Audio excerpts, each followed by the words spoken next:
Imagine a time meant for family bonding, basking in the warmth of the August sun and enjoying each other's company. Well, in 1982, a family of 6 was enjoying just that. But for them, what should have been a joyous occasion turned into the ultimate nightmare when a 7th shadow, uninvited and threatening, emerged from the depths of the woods during their camping vacation.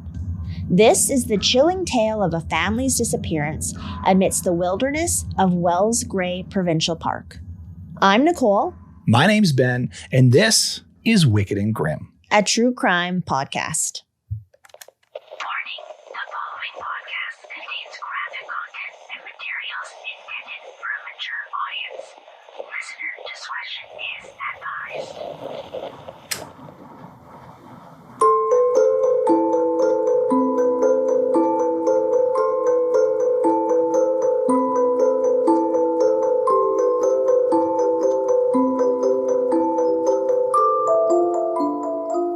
Cheers. Cheers. We're drinking some good wine today. Mm-hmm. From, what is it? Gray Monk. Are you going to read the label again? Sure, I will. This is not sponsored. Not sponsored by Gray Monk's 2020 Pinot Noir. It's from the BCVQA Okanagan Valley. It's dang good. Delicious and nutritious, my friends. So good. Yes. I was compiling a list. I was like, what do we have to chat about? What do we have to chat and about? Ben's like, did you put ice cream on the grocery list? Yeah. Well, apparently of course. that is like, right up there. Yes, it is. You need some motherfucking ice cream. Well, you actually had some and I ate it. I'm obsessed with ice cream. Yeah, I know. Did you look for that and it was gone? Yes. Oh, shit. Sorry. I was well aware. You're obsessed with ice cream and you ate it all. Thanks. Yeah, it's so good. Okay, so we have some patrons to thank. We do? And then we also have I'm doing this case. Yay! Wow, Ben gets a break since I know. I think the last one I did, dude, was in December. Wow. That's bad. I apologize. It's been a while since Yeah, sorry. Yeah.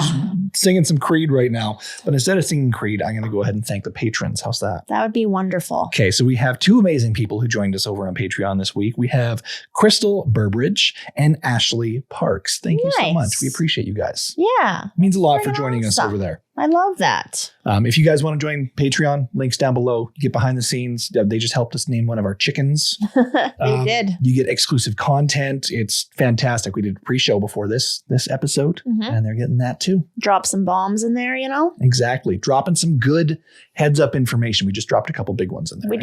We did. So, okay. So should we just dive right in? I'm like antsy pantsy now. Sure. I guess you're running the show. You got the episode. I know. I haven't, I'm going to be rusty. I might be a bit rusty, but I also know this freaking case like the back of my hand. That's good. That's good. So I feel like I'm like the jury right now. I'm just watching the prosecutor taking the floor, addressing the courtroom. And I'm just like, okay, what's going on? I know we've switched roles. It's a bit weird. I like it. I'll be nice. I will be nice. This is a two-parter. But I'm pretty sure that I said earlier in another episode that the next case I do is most likely going to be a two-parter. So, well, you had read a book for this, watched multiple documentaries, not to mention articles in and out and through. So, yeah, I was going to squeeze it all into one. And I was like, you know what? No.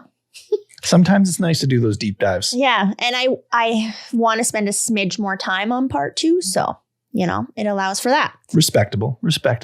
Okay. So let's go here. Let's go. You ready for this?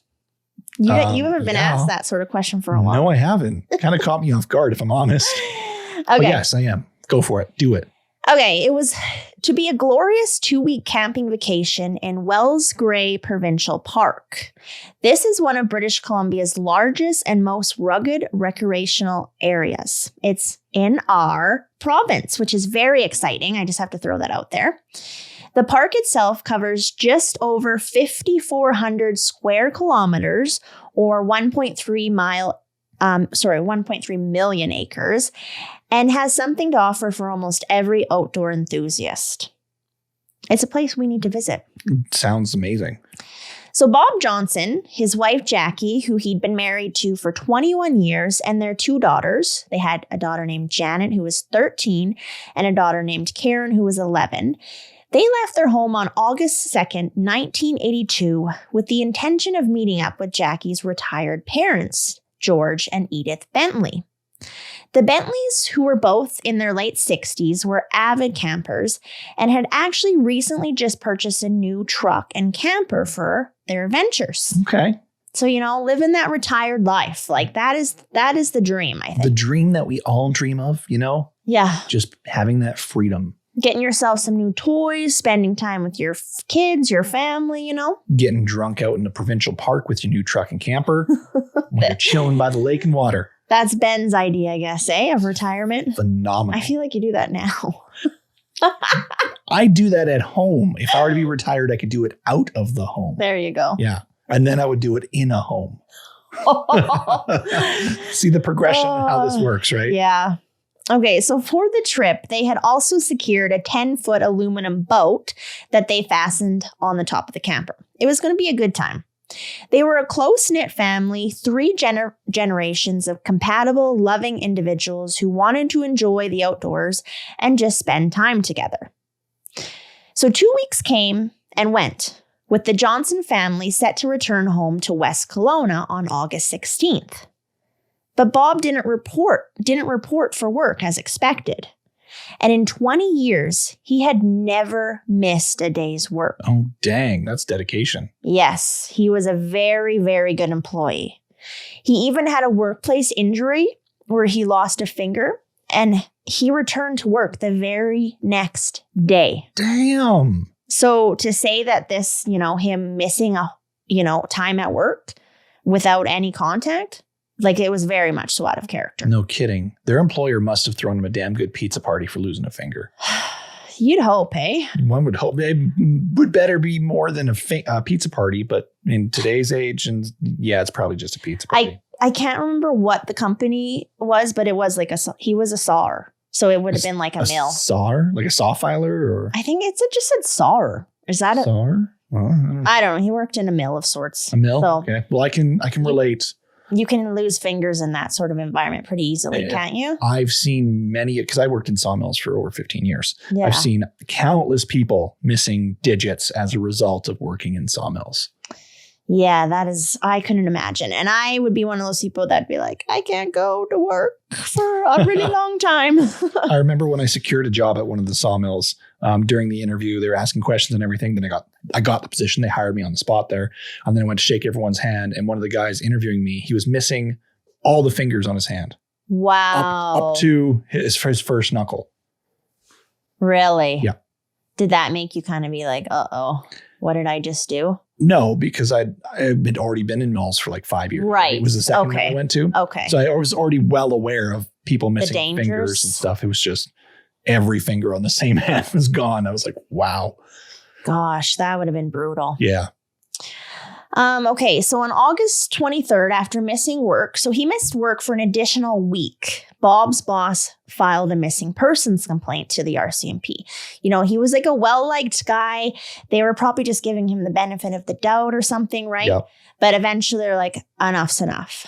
The report was passed on to Sergeant Frank Baruda of Clearwater Detachment, who went about making several local inquiries, but unfortunately, he came back empty-handed. The families were then put in the system as missing persons. It was August 6th that was actually the last time anyone had been in contact with any of the family members. Edith had contacted their other daughter, Sharon, from the Chamber of Commerce telephone in Clearwater, BC, to check in. She let her know that they were having a great time camping and would be going to meet the Johnsons in Wells Gray Provincial Park. Little did anyone think this would be the last time they'd hear from either family. Dang. Brian Bentley, so that's George and Edith's other son. They had 3 children in total. Mm-hmm. And his wife, Linda, who I imagine were worried friggin' sick, they circulated their family's photos in the area between Clearwater and Valemount. Among some of the first reports to come in was one from a gas station attendant east of Clearwater recalling seeing George and Jackie and the 2 children while they were filling up their car with gas. George had asked if they knew of any good areas to do berry picking in the area. It was a promising lead because it showed that both families did in fact make it to the area of Wells Gray Provincial Park, and this led to a massive search of that area. Well, that's a massive provincial park, though. That's going to be a major key factor here in this case. But at least they knew that they arrived to the destination, which that's definitely a good thing. Yeah, I don't know if you know, but do you know where in the park they were supposed to have been? Like, were they supposed to be at a specific lake or campsite? No, I don't even think that was something I had read. They kind of like to camp in like more rugged, kind of off the beaten path places. Gotcha. So that for this investigation is not helpful whatsoever. And this is in the early 80s. Yeah. So there's not a whole lot of provincial campsites that are going to be like paved roads, well maintained, a lot of traffic. Yeah. So. Wow. The search was jointly led by Baruta, who I mentioned earlier, and a staff sergeant, Norm Schaefer, who was from Kamloops. The focus was on the park and involved police, parks personnel, private citizens clubs, and local pilots. The park was searched tirelessly for any sign of the missing families, but they had no such luck and no clues were found. At this point, both Janet and Karen had missed the start of the school year and all the excitement that goes along with that. It wasn't until September 13th that an individual who was out picking mushrooms during the last week of August contacted the police, believing that he had seen the Johnsons' vehicle. He reported that he'd been in the Battle Mountain Road area, which is within the Wells Gray Provincial Park, where he came across a burnt-out Chrysler similar to the one belonging to the Johnson family. So once Baruta got word of this, he and Constable Mike Glass drove to the area to investigate. At the location that was described, they noticed what appeared to be tire tracks angling off into the bush, and barely visible from the road lay the wreckage of a car, its outline cast in a dull orange hue. Despite the difficulty in spotting it, they pressed on, drawing nearer to the wreck, which was about 150 feet from the road. It's worth noting that this road was typically traveled only by horseback or like 4x4 vehicles. Okay. Confirming that they were far from the usual paths within the park. Yeah, so they're definitely going off the beaten path. Assuming they are driving their own vehicle in this area, they're definitely going down places people don't generally go. Exactly. Trying to find that good spot, you know? Yeah. So upon closer inspection, they confirmed that the license plate was in fact a match. Surrounding the vehicle was scorched earth. Nothing remained untouched by the flames. Everything had been melted or warped beyond recognition. So they approached cautiously to take a peek inside the car. And when they did, the two froze in their tracks. Bodies. It was at this moment that the nature of the investigation shifted dramatically. What had initially seemed like, could have been possibly an accident, now demanded a thorough homicide investigation, and the area needed to be secured immediately. So bodies. Well, Jesus, just say it. Gosh. I'm just like, come on. What is it? So this is when Sergeant Michael Eastham got called, who would lead the investigating RCMP officers. And he only gets called when there's bodies. Yes, there we go. Thank you. Bodies. He also wrote the book I read on this case, along with Ian McLeod, and it's titled The Seventh Shadow. So upon his arrival, Eastham went straight to work, examining the burned out vehicle, and inside, among the melted glass and metal, was a horrible mess. The back seat of the car was filled with burned skeletal remains. The bodies had been literally cremated. Wow. Yes. It initially appeared to be 2 bodies, but a coroner on site was later able to determine he believed there was actually 4 bodies. It was absolutely shocking that what remained in the car's back seat amounted to 4 human adult bodies, with one of the skulls appearing to have a bullet hole. Oh, shit. Yeah. So there was how many individuals in this family? The 2 grandparents, 2 parents. 2 parents and 2 kids. So we have 4 adult 4 bodies. adults. Yeah. Okay. And I am going to, because you kind of mentioned earlier, this is not where they were camping. Okay. This vehicle was not found where they were camping. Okay. So when approaching the car, it's interesting because the investigator, Eastham, he noticed that there was 5 keys dangling from the lock of the trunk of the car. And he wondered, what the fuck is in there? Yeah. And realized I'm the one that's going to have to look in this trunk. I had a feeling when I realized the 2 kids were missing. Yeah. So it was now time to investigate why keys were dangling from the trunk of the car. And they couldn't just open the trunk. I mean, this vehicle was just not in a good state. It's seized up and burned. Yeah. So they had to use a pry bar to open it. And they got a shock of their life. They had hoped the trunk was, maybe used to store the fuel and some sort of accelerant to make the fire burn so intensely. But instead, staring up at them were 2 little skulls, one of them looking straight at them. Damn. Yeah. Damn. 2 vibrant young girls that were about Eastham's daughter's age too, which would make it just that much worse. That would have hit him right in the gut. Yeah. I just, oh man, it almost, I know so much about the case, but even just reading it, it makes me feel just so sad. So sad. So. Well, I can't blame you. It's not like that's an easy piece of information to really digest for anyone. Yeah. Let alone Eastham staring the skull down. Yeah. So the whole atmosphere obviously changed once the trunk was opened and the reality of the situation hit. One of the little skulls had a prominent hole over the left eye, looking like she had been shot in the back of the head, and this was the exit wound. They could only think what kind of sick, deluded coward would take a child's life. No shit. 2 children's life. And then 4 adults too. Yeah. The whole family, 3 generations. Yeah. Wow.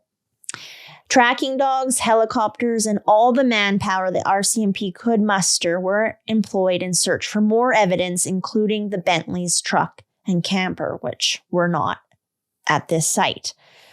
What was discovered next was what the investigators felt was the murder site. A report from a park employee had come in who recalled seeing a truck and camper unit parked at the old Bear Creek prison site, which was still within the park. This was approximately 20 kilometers from where the burned out Johnson car was found. Here, they located 6 .22 caliber shell casings and some beer caps of the brand known to be enjoyed by Bob Johnson. Full bottles of the same beer were also discovered cooling in the nearby creek. Ah, shit. Which I just kind of love that he was using the creek to cool his beer, but it's also oh man, Yeah. It seemed just so innocent. It's so innocent that they were just there chilling with family and on vacation, and yeah. Also found were 2 sticks with sharp edges thought to be used by Janet and Karen for roasting marshmallows. Oh, fuck me. Yeah. Okay. They had the Johnson's vehicle and now the murder site, but they still needed to find more information. Yet to be found was the Bentley's truck and camper and a suspect. Over the next year, investigators pulled out all the stops to continue the search of what happened to these families. Researching this case, I honestly felt like the investigators team, they actually did not all cases, it seems like, shit goes astray or whatever, but they did a really good job. of investigating this. I feel like we've covered a few cases recently where they've pulled out all the stops. They didn't let go. Didn't give up. And they pushed through, and eventually they had results because of it. And so shout out to any authority figures, investigators, RCMP, police, whoever. Shout out to you guys out there who are the ones who are doing that, because that's what these victims need, is someone like you to find who the fuck did this and give them a voice. Totally. Well, because I imagine, like I just said, this has been going on for a whole year, and you would kind of lose hope at some point, right? But it's like, it's almost like they don't, and they just keep powering through, which is awesome. It is. So a massive aerial and ground search of the park was done. Surf and turf? Sorry, it was a joke because but it was water and land, not air and land. Oh, but my bad. Sorry. It was a terrible, terrible joke that honestly didn't even really line up, but I just still said it anyways. I was even like, how do I respond to this? Because it makes no sense. The thought process was there. Give me that. It was there. Yeah. You're rusty at just, sitting back and listening. I am. Right? I'm sorry. Maybe I need to drink more. I don't know. They even went about constructing a nearly exact duplicate of the Bentley's truck and camper unit. Okay. No detail was spared. Like they found pretty well the exact truck, the exact camper. Even an aluminum boat was placed on top of the camper. I think they had a motor at the back too of the camper, like a boat motor. So that was placed, and they had it driven across the country in hopes that somebody would remember a similar vehicle and call in with a tip. Dang. Wow. Yes. That's thorough and in depth. Yes. There were a couple little Easter eggs though, because they were getting they were getting so many calls. That was one thing that Eastman said, that he really likes being able to use, people to help with these sort of cases. And so there was two things in there that they altered just to see if witnesses, pointed those out or whatever. Yeah. Okay. So they're specifically changing things to see if people notice, which would point to if they're being falsified information or whatever. Totally. Love that idea. Like, that's just smart, hey? It's really smart. Thinking outside the box. It is. So there was more behind the reasoning to this. The police had received numerous sightings of a camper fitting the description of the Bentleys, driven by two French-speaking males. The sightings indicated that the unit was heading east, and because the occupants spoke French, it was assumed the men were making their way to Quebec. Okay, yeah. They even got a call from an auto body mechanic in Windsor, Ontario, who saw the bulletins and contacted the police, stating that a few months earlier, two French-speaking males operating a vehicle identical to the missing Bentley truck approached him asking for a midnight paint job. Oh, shit. Okay. That's sus as fuck. Yeah. Yeah. Yeah. We just, can you just, in the middle of the night, just paint this truck? Do you know if he approached the guy in the middle of the night, or were they like, hey, at midnight tonight, can you paint the truck? I'm not certain, but I know he didn't do it. He sent them somewhere else. Either way, that's suspect as fuck for sure. Because they were also asking how to dispose of a weapon, like a gun that's a .22 caliber. Oh, just so happens to be the same caliber. Yeah. But, I mean, that is common one, isn't it? 22 is very common, especially in any area where you're hunting. 22 caliber rifles are used for small game, rabbit, grouse, etc. Right? Yeah. So yeah, they're common. Any hunter growing up used a 22 caliber. They probably have one laying around. But why are you going to just approach some auto body shop and be like, hey, can you paint my truck at midnight? Also, do you know how to get rid of a gun? Well, I think so. He was a little bit on the sketchy side himself, as far as it seemed. Was he, though? Because he turned these guys away and reported them to the police. He did. Maybe he was just rough around the edges. I don't know. So the witness was able to describe details, too, about the truck and camper that had never even been released. Really? Which is so bizarre because, unfortunately, in the end, this proved to be false. Really? And the investigators, they heard some backlash from this endeavor of them, like going across the country and stuff. But they were just following leads, and they had tons of leads that had spotted this. So I guess it was just like two French-speaking, also sketchy people that had a very similar unit. I don't know. Suspiciously wanted to dispose of a 22 caliber gun and get it painted at midnight. What did these two people do? No kidding. Or here's a theory. What if these guys are driving the same looking vehicle, happen to have a 22 caliber rifle that, they were hunting with earlier in the season or something like that, or whatever. And they are now seeing these news bulletins and stuff. And it's like searching for these guys who stole this truck. And they're like, holy shit, did we do something? They're like, we didn't do anything, man. We got to get rid of this gun and change our truck because we didn't do shit, man. Like, what if they're panicking? I know, because people are going to have similar trucks and similar campers in like a country, right? So yeah. Even me, like I have a very distinctive looking truck. It is bright fucking orange. Yeah. But there's like 3 other trucks that are damn near identical to mine in town. Yeah, I know. And like I'll pass them and I have to do a double take. So yeah.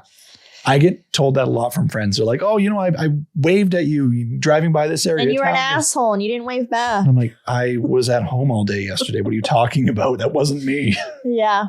So, there you go. Yeah. Anyway, sorry, I digress. That's okay. So, like I said, they were getting some backlash from this endeavor, but they were just following the leads. And they themselves said, can you really put a price tag on the lives of 6 individuals? They were going to solve this case no matter what it took. Yeah. No props to them. I'm fully supporting them in their decision to do that. Yeah. And it wasn't just a few reports. It was many. So, if it was just 1 or 2, they might not have, but it was like a lot. Yeah. And it did keep the mass murder in the public eye, which was a good thing. In total, the police received 13,000 tips regarding this case. What? Like it was, the manpower that they would also have to deal with that kind of amount of tips. How do you sort through 13,000? How do you categorize and process that? I don't even know. Holy wow. So, but he never made it seem like that was bad or anything. Like that's what he wanted. He wanted, of course, the help of the public and stuff. That's how he usually went about kind of solving his cases. Yeah. No, I assumed he was happy to have it. It's just, that's a lot to do. That's a lot of work. Well, yeah. And it's people just genuinely wanting to help. There's probably the odd one that isn't, but yeah, that is overwhelming. It's overwhelming. That's a lot. So now on October 18th, 1983, this is about 14 months after the Johnsons and Bentleys disappeared, Eastham got a call from Sergeant Frank Baruta in Clearwater stating that he had 2 forestry workers with him saying they found the burned remains of the Bentley truck and camper on Trophy Mountain. Okay. This was only 20 kilometers from the murder site and about 30 kilometers from where the Johnsons' car was located. Eastham, he couldn't believe it. They had spent so much time searching the area, so much. They had, aerial searches, like ground searches. They spent a lot of time searching this spot. Well, to play devil's advocate, in British Columbia, when you're looking at the boreal forest, if you're in the air, you can't see the ground. Yeah, it's so dense. It's so dense. And when you're on the ground, you can barely see 20 yards in front of you. If you're lucky, it's, again, so dense. Mm-hmm. Not only dense, the topographical, the up, the down, the left, the right, it's insane. You can't imagine it unless you've experienced it. Yeah, it is next level, but there was also another reason. So upon his arrival back to Wells Gray Provincial Park, it did make sense because the truck, like I said, it was also burned. It was the exact same color of the earth that it was surrounding it. It looked like it had been there for 50 years, rusting away. I also like how you just let me go off on that rant about the boreal forest is so thick and you're like, yep. Also, there's another reason. Thanks. Well, I think that's so a reason. Oh yeah. Because being in our forest, if you're up in, a plane, you can't really see through the trees that way. No, you can't.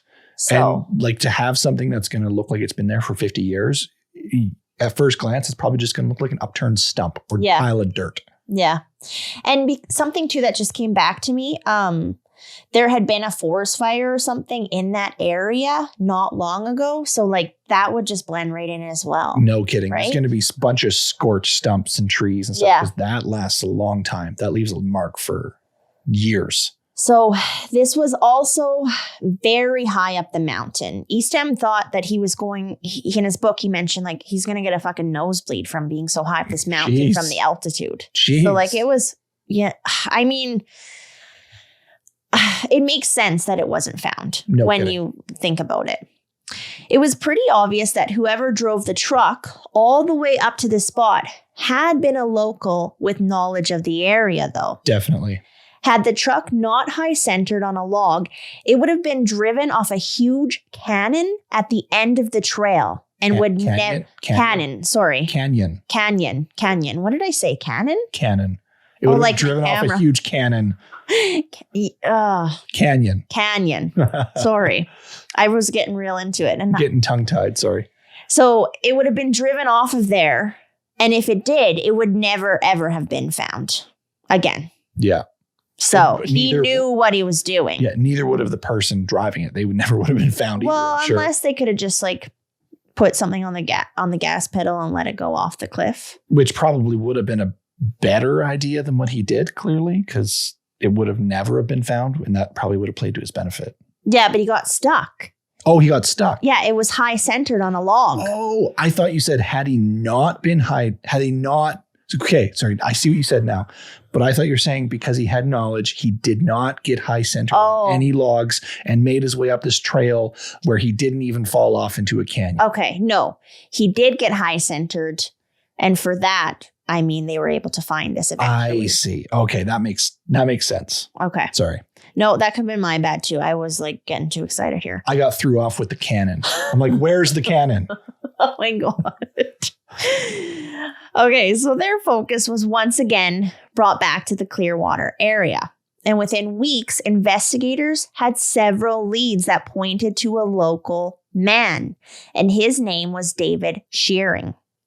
One informant called in after hearing a rumor that Shearing had run over a person out on the Wells Gray Park Highway a couple years back, and he actually got away with it. Wow.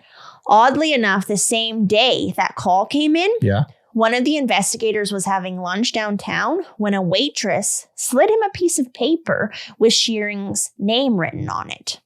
You know, I was like, this is a sketchy guy. Like, maybe look into him. Nudge, nudge, wink, wink. And then the next day during a door-to-door, that was another thing they did. They went door-to-door. Like, they had tons of people going and visiting everyone. Like Girl Scouts? Pretty well. Selling cookies sort of situation? But it wasn't selling cookies. Yeah.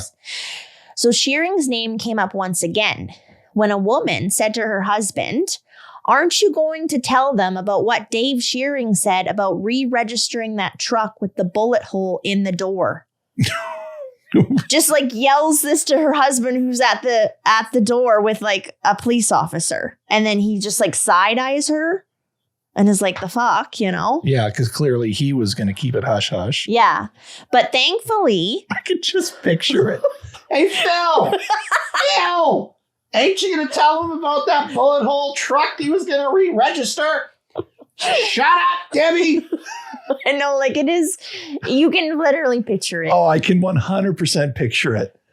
But thankfully, that officer just like kept cool. Like he didn't hear that. Yeah, he pretended like he didn't hear it. Right? Like it was just like not going to register with him. Yeah. So that, you know, this guy wouldn't like alert Dave Shearing or whatever. So David Shearing, who lived a couple miles from the alleged murder scene at the time of the murders, was 23 years old. Oh, dang, he's young. Yes. Despite his unpleasant reputation and criminal record, David came from a respectable family, unlike many of the backgrounds of individuals we often cover. Yeah. His father, who passed away only about 4 months before the murders, had once been a prison guard, and his brother a sheriff. He had previously been arrested for assault, drinking and driving, and drug possession. Up until his recent move to Tumbler Ridge for work, David had lived in the area all of his life and would have been very familiar with the park and roads, back roads or whatever. Yeah. And something I did have this in here, but it's not anymore. He had actually graduated from high school and everything, and even had like a little bit of post-secondary education, I believe in like mechanics or something. Okay. Which honestly at that time is like, it's pretty rare. So like, I mean, his background was nothing to like really be alarmed about or like, oh, you know, that kind of makes sense, I guess, or whatever. He's not out torturing animals or something like that. Yeah. So this was now November 16th, and Eastham got on the phone with Constable Ron German, who he had previously worked with and who he knew was currently working in Tumbler Ridge as an officer. And just for reference, Tumbler Ridge is about 10-hour or so drive from Clearwater. So it wasn't like they could just hastily drive them there themselves, right? They also have dinosaur footprints in Tumbler Ridge. They do. Yeah. Yeah. I've been there. I've seen them. You can go there and they ask you not to touch them because, I mean, it could erode and damage over time, right? Totally. But you can literally have your hand in a dinosaur footprint in the ground, just off the side of the road. It's pretty cool. I haven't been. I would really like to one day. Well, you should. I should. Okay, so this is how their conversation went. Sorry, that was just an interesting It was very conversation interesting. we just had. Go ahead, though. So he goes, Ron, it's Mike Eastham here. Mike, Ron beamed, I guess you're pretty busy with that family murder case. Look, I've got a bit of a weird duck up here. He said he used to live in Clearwater, and I figured I could ask him some questions if he wanted me to. His name's David William Shearing. Eastham's heart skipped a beat because he hadn't even fucking said the name of the guy yet. Yeah. Well, actually, Ron, we're looking at him right now as a possible suspect. Shearing was continuing to get in trouble in Tumbler Ridge and actually had an upcoming court date on the Monday for possession of stolen property or something charged. Okay. German said he'd continue to keep an eye on Shearing until they arrived to conduct an interview. And that's where we're stopping part one. Of course. I know it is such a dick spot to stop, so I'm so sorry. I honestly almost forgot that it was going to be a 2-part thing. I was just like, we're getting through this. And, yeah, there is a lot more to this story. Okay. So that's part one. You done did just do that to us, didn't you? I did. Wow. Yeah. Thanks. You're welcome. Now we have to wait a whole week for part 2. Thanks. Appreciate that. I know. I was there. I was like, okay, I'm going to stop it there, but I'm going to get in some shit for stopping it there. But that is just the natural spot to stop. So I do apologize, but I don't apologize. Sorry, not sorry. Hashtag sorry, not sorry. Wow. Okay. David sounds like a douchebag though. 100%. Yeah, you guys are definitely going to want to tune into part 2 because it is a fucking roller coaster. Yeah. Up and down, left and right, and twisting around and upside down. Just all down, to be honest. Just all down. Okay. Okay.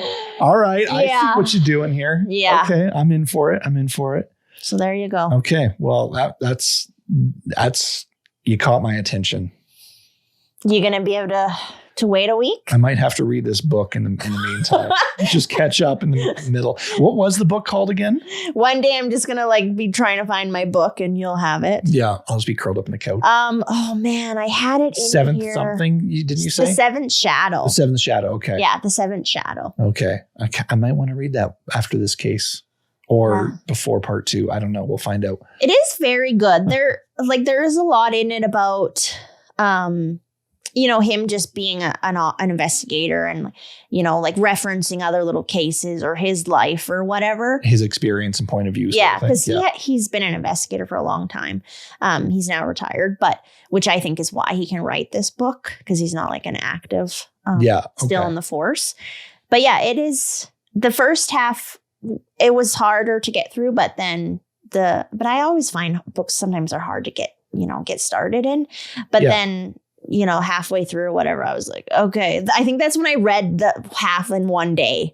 Oh, okay. or one evening or whatever. Cause I was like, okay, yeah, like I'm at the point I can't put this down. So I understand what you say though with the book like being hard to start. It's the same with books, with TV shows, with movies, you name it, because you're not invested in the story or the characters or whoever yet. yeah. And once you get past that point of investment in it, in the story of what's being told or what's happening, then it's okay, I want to see how this person reacts or how this develops. And oh my God, like David actually was also on this other guy's list. Like if I were to just start a conversation, this guy who potentially murdered people, because I don't know if he actually did or not. He was found in Tumbler Ridge by some other cops for theft of property. Cool. No one's going to care. Mm-hmm. But if we tell them all the stuff you just told us, then you stop for fucking part 2. They're going to be pissed because they're invested. Yeah. And they're going to want to hear it now. If they can't, they have to wait till next They're week. going to be pissed because they're invested. Wow. Just throw me under the bus a little more. Why don't you? Oh, I can keep going. Trust me. Anyway, I've said this numerous times. There is not many things in life where we have to wait anymore, where you're like binge watchers, whatever, right? And it's like, that's good. It's good sometimes to have to go a week and anticipate something exciting in your life to, come back next week and be like, oh man, yeah, it's part 2 and I get to know what happened. There's some people out there, and I'm not throwing them under the bus.